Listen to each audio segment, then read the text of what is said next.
Hello football fans, Julian আলভারেজের দলবদল নিয়ে বর্তমানে ইউরোপে নাটকীয় এক অধ্যায় চলছে। আর্জেন্টিনার বিশ্বকাপ জয়ী ফরোয়ার্ড ম্যাচ টাইম এবং খেলার সুযোগ কম পাওয়ায় ক্লাব ছাড়তে চান বলে আগেই জানিয়েছিল ইউরোপিয়ান সংবাদ মাধ্যমগুলো। এমনকি বিষয়টি নিয়ে কথা বলেছেন জুলিয়ান আলভারেজ ও ম্যানচেস্টার সিটির কোচ পেপ গার্দিওলাও। আলভারেজ বলেছিলেন তিনি অলিম্পিক শেষ করেই ক্লাব ছাড়া কিংবা না ছাড়ার বিষয়ে সিদ্ধান্ত নেবেন। অন্যদিকে পেপ গার্দিওলা বলেছেন তিনি চান আলভারেজ থাকুক, তবে নিজের ভবিষ্যৎ নিয়ে সিদ্ধান্ত নেওয়ার অধিকার আর্জেন্টাইন এই তারকার আছে বলেও মন্তব্য করেছেন স্প্যানিশ এই কোচ, যার কারণে এখনও জুলিয়ান আলভারেজের দলবদলটা পুরোপুরি নিশ্চিত নয়। তবে তিনি যদি শেষ পর্যন্ত ক্লাব পরিবর্তন করতে চান তবে তাকে পরবর্তী মৌসুমে কোন ক্লাবে দেখা যেতে পারে সেই বিষয়ে আজকের এই ভিডিওটিতে কথা বলবো।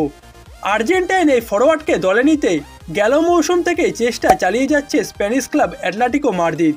আর্জেন্টাইন কোচ ডিয়েগো সিমিওনের পছন্দের খেলোয়াড় জুলিয়ান আলভারেজ, যাকে দলে নিতে নিজেদের সবটুকু দিয়ে চেষ্টা চালাচ্ছে অ্যাটলেটিকো মাদ্রিদ। বিশেষ করে এবারে দলবদলে তাদের প্রধান স্ট্রাইকার আলভারো মোরাতা এসি মিলানের নাম লেখানোতে যে করেই হোক এবারে ট্রান্সফার উইন্ডোতেই জুলিয়ান আলভারেজকে দলে চায় অ্যাটলেটিকো মাদ্রিদ, যার কারণে এরই মধ্যে তারা ম্যানচেস্টার সিটির কাছে 60 মিলিয়ন ইউরোর বিড পাঠিয়েছে।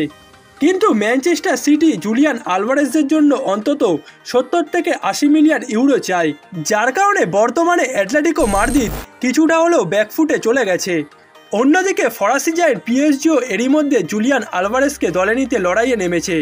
ইটালিয়ান সাংবাদিক ফাব্রেজিও রোমানো জানিয়েছে অ্যাটলেটিকো মাদ্রিদ যে 60 মিলিয়ন ইউরোর বিড করেছে তার থেকে অনেক বেশি অর্থের বিড পিএসজি ম্যানচেস্টার সিটির কাছে পাঠিয়েছে, যেখানে তারা ম্যানচেস্টার সিটিকে ট্রান্সফার ফি হিসেবে অ্যাটলেটিকো মাদ্রিদের চেয়ে বেশি অর্থ দিতে রাজি আছে।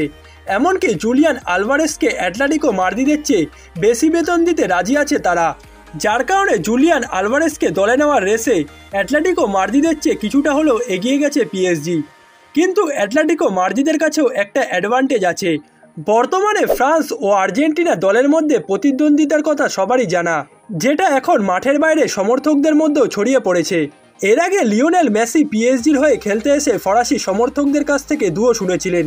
প্যারিস অলিম্পিকে জুলিয়ান আলভারেজ নিজেও এই অনুভূতিটা শিকার হয়েছেন এবং এখন আর্জেন্টাইন প্লেয়ারদেরকে নিয়ে ফরাসি সমর্থকদের মাঝে যে পরিস্থিতি সৃষ্টি হয়েছে সেটাই জুলিয়ান আলভারেজের পিএসজি যাওয়ার পথে সবথেকে বড় বাধা হয়ে দাঁড়াতে পারে।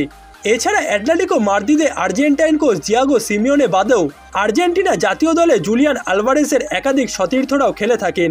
ম্যানচেস্টার সিটির হয়ে এখনও পর্যন্ত জুলিয়ান আলভারেজ 103টি ম্যাচে 36টি গোল ও 18টি অ্যাসিস্ট করেছেন। সর্বশেষ মৌসুমে তিনি ম্যানচেস্টার সিটির হয়ে মোট 54টি ম্যাচ খেলেছেন, যেখানে 3481 মিনিট মাঠে ছিলেন তিনি। এই 54টি ম্যাচে মোট 19টি গোল ও 13টি অ্যাসিস্ট করেছেন জুলিয়ান আলভারেজ, যার কারণে পেপ গার্দিওলা জুলিয়ান আলভারেজকে স্টার্টিং লাইন আপের সাথে না খেলালেও বদলি খেলোয়াড় হিসেবে সবথেকে বেশি প্রায়োরিটি দেন। পেপ গার্দিওলা নিজেও জুলিয়ান আলভারেজকে যথেষ্ট পছন্দ করেন এবং সদ্য দেওয়া একটি ইন্টারভিউতে তিনি জুলিয়ান আলভারেজের দলবদল নিয়ে বলেছেন জুলিয়ান অ্যাটলেটিকো মাদ্রিদে যাবে এই ব্যাপারে আমি কোনো কথা বলতে চাই না। সে এখন আমাদের খেলোয়াড় এবং সে খুব তাড়াতাড়ি আমাদের সঙ্গে যুক্ত হবে।